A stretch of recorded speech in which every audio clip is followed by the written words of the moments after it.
ഏവർക്കും പ്രണാമം. നമുക്ക് ശ്രീകൃഷ്ണ ചരിത്രത്തിലേക്ക് തന്നെ മടങ്ങാം. ദാരുകൻ പോയ ശേഷം ബ്രഹ്മാവും ഉമാമഹേശ്വരന്മാരും ദേവന്മാരും പ്രജാപതികളും പിതൃക്കളും സിദ്ധ വിദ്യാധര ഗന്ധർവന്മാരും യക്ഷരാക്ഷസ കിന്നര അപ്സരസുകളും ബ്രാഹ്മണരും ഭഗവത് സന്നിധാനത്ത് എത്തി. ആകാശം വിമാനങ്ങളെ കൊണ്ട് നിറഞ്ഞു. അവർ അത്യദ്ഭുതമായ ശ്രീകൃഷ്ണാവതാരത്തെയും ഭഗവാന്റെ ദിവ്യലീലകളെയും പാടി സ്തുതിച്ചു. ഭഗവാന്റെ ദിവ്യവിഗ്രഹത്തിൽ പുഷ്പവർഷം ചെയ്തു.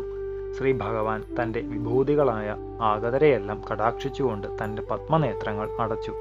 ലോകാഭിരാമവും ധാരണാധ്യാനമംഗലവും അപ്രാകൃതവുമായ തൻ്റെ ചിന്മയ ശരീരത്തോടുകൂടി തന്തിരുവടി സ്വധാമമായ ഗോലോകം പ്രാപിച്ചു. ആകാശത്തിൽ ദുന്ദുഭിഘോഷവും തുടർന്ന് പുഷ്പവൃഷ്ടിയും ഉണ്ടായി. ശ്രീ ഭഗവാനെ അനുസരിച്ച് ഭൂമിയിൽ നിന്നും സത്യവും ധർമ്മവും ധൃതിയും കീർത്തിയും ഐശ്വര്യവും മറഞ്ഞു. ബ്രഹ്മാവാദികൾക്കും ശ്രീ ഭഗവാന്റെ ഗതിയെ അറിയാൻ കഴിഞ്ഞില്ല. അവർക്ക് അവിടെ ഇവിടെയായി ഒരു തേജോവിശേഷം മാത്രമേ കാണാൻ കഴിഞ്ഞുള്ളൂ. മേഘമണ്ഡലത്തിൽ കൂടി മിന്നൽ പിണർ പാഞ്ഞു മറയുന്നത് പോലെ അവരെല്ലാം ഭഗവാൻ മഹിമയെ കീർത്തിച്ചുകൊണ്ട് സ്വസ്ഥാനങ്ങളിലേക്ക് പോയി. രാജൻ ഭഗവാന്റെ തിരോധാനത്തെക്കുറിച്ചുള്ള സാധാരണ ജീവികളുടെ വിയോഗത്തിലെന്ന പോലെ അങ്ങ് വ്യസനിക്കരുത്. ഭഗവാന്റെ അവതാരവും ലീലകളും തിരോധാനവും നടന്റെ കളികളെപ്പോലെ സ്വന്തം സങ്കല്പം മാത്രമാണ്. ബ്രഹ്മാണ്ടങ്ങളെയെല്ലാം സൃഷ്ടിച്ച് അതിൽ അനുപ്രവേശിച്ച് ക്രീഡിക്കുകയും ഒടുവിൽ എല്ലാം തന്നിൽ തന്നെ ഒതുക്കി അസംഖനായി സ്വരൂപാനന്ദത്തിൽ നിന്നും തെറ്റാതെ നിർവികാരനായി ഇരിക്കുകയും ചെയ്യുന്ന സർവശക്തനും അവതാരവും ലീലയും ഉപസംഹാരവും ഒരു വികാരവും ഉണ്ടാക്കുന്നില്ലെന്ന് പറയണമോ?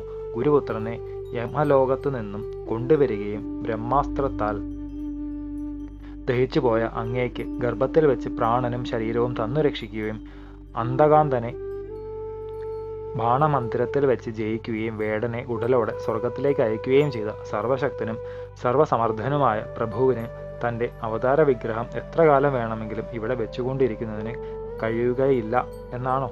ഒരിക്കലുമല്ല. ഇതെല്ലാം അവിടുത്തെ ക്രീഡ മാത്രമാണ്. പരമഹംസന്മാർ സ്വേച്ഛയ ദേഹത്യാഗം ചെയ്യുന്നതാണ് ഉചിതമെന്ന് തന്തിരുവടി തന്നെ ദൃഷ്ടാന്തമാക്കി കാണിച്ചു തരികയാണ് ഇതുകൊണ്ട് ചെയ്തത്. ആരാണോ ശ്രീ ഭഗവാന്റെ പരമപദ പ്രാപ്തിയെ പ്രാതകാലത്തിൽ സമാഹിത ചിത്തനായി സ്മരിക്കുന്നത് അവന് ഭഗവത് കൃപയാൽ ആ ഗതി ലഭിക്കും. ദാരുകൻ ദ്വാരകയിൽ പോയി കഥകളെയെല്ലാം അറിയിച്ചു. അതറിഞ്ഞ ദ്വാരകവാസികളുടെ അവസ്ഥ എന്തു പറയട്ടെ. ശോകമൂർച്ഛിതരായി അവർ ഉടനെ പ്രഭാസത്തിലെത്തി. ദേവകിയും രോഹിണിയും വസുദേവരും കൃഷ്ണരാമന്മാരിൽ കാണാതെ മോഹിച്ചു വീണ് അവിടെ വെച്ചു തന്നെ ദേഹത്യാഗം ചെയ്തു. മറ്റു സ്ത്രീകളെല്ലാം മൃതരായ ഭർത്താക്കന്മാരെ ആലിംഗനം ചെയ്തുകൊണ്ട് ചിതയിൽ പ്രവേശിച്ചു. ശ്രീകൃഷ്ണ പത്നിമാർ ഭഗവാനെ തന്നെ സ്മരിച്ചുകൊണ്ട് അഗ്നിയിൽ പ്രവേശിച്ചു. തൻ്റെ പ്രിയനും സഖാവും ഗുരുവുമെല്ലാം ആയിരുന്ന ഭഗവാന്റെ വിയോഗത്തിൽ ആതുരനായ അർജുനൻ ഉന്മത്തനെ പോലെയായി. അപ്പോൾ ശ്രീ ഭഗവാൻ തനിക്ക് മുമ്പ് നൽകിയ ഗീതോപദേശം ഉള്ളിൽ പ്രകാശിച്ചു ശാന്തനായി. പിതൃകർമ്മം ചെയ്യാൻ ആളില്ലാതെ മരിച്ചവർക്കെല്ലാം പിണ്ഡോദന ക്രിയാദികളെ അർജുനൻ തന്നെ ചെയ്യിച്ചു. ശ്രീഹരിയാൽ തെക്തമായ ദ്വാരക ആ ക്ഷണത്തിൽ സമുദ്രത്താൽ മുക്കപ്പെട്ടു. ശ്രീ ഭഗവാൻ വസിച്ചിരുന്ന ഗൃഹം മാത്രം മുങ്ങിയില്ല. അവിടെ ശ്രീ മധുസൂദനൻ നിത്യസാന്നിധ്യം ചെയ്യുന്നു. ആ സർവമംഗളമായ സ്ഥാനം സ്മരിക്കുന്നവരുടെ സർവ്വ അശുഭങ്ങളും നശിക്കുന്നു. ശേഷിച്ച യാദവന്മാരെയെല്ലാം അർജുനൻ മധുരയ്ക്ക് കൊണ്ടുപോയി താമസിപ്പിച്ചു. അവരുടെ രാജാവായി അനിരുദ്ധ പുത്രനായ വജ്രനെ വാഴിച്ചു. അങ്ങയുടെ പിതാമഹന്മാരായ പാണ്ഡവന്മാർ അർജുനനിൽ നിന്നും ശ്രീകൃഷ്ണ നിര്യാണ വാർത്ത അറിഞ്ഞു. അങ്ങേ രാജാവായി അവരോധിച്ചിട്ട് ഹിമാലയത്തിലേക്ക് മഹാപ്രസ്ഥാനം ചെയ്ത് ശ്രീകൃഷ്ണ സായുജ്യം പ്രാപിച്ചു. ദേവദേവനായ ഭഗവാന്റെ അവതാരലീലകളെ ശ്രദ്ധാഭക്തിയോടുകൂടി കീർത്തിക്കുന്നവൻ സർവ്വപാപങ്ങളിൽ നിന്നും മുക്തനാകും.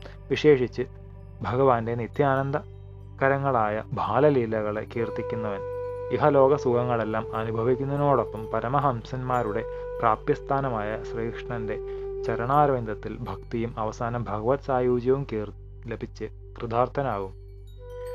ശേഷം ചരിതം നമുക്ക് അടുത്ത ഭാഗത്തിലൂടെ കാണാം. ഗുരുപാദങ്ങളിൽ സാഷ്ടാംഗ പ്രണാമത്തോടെ നമസ്കാരം.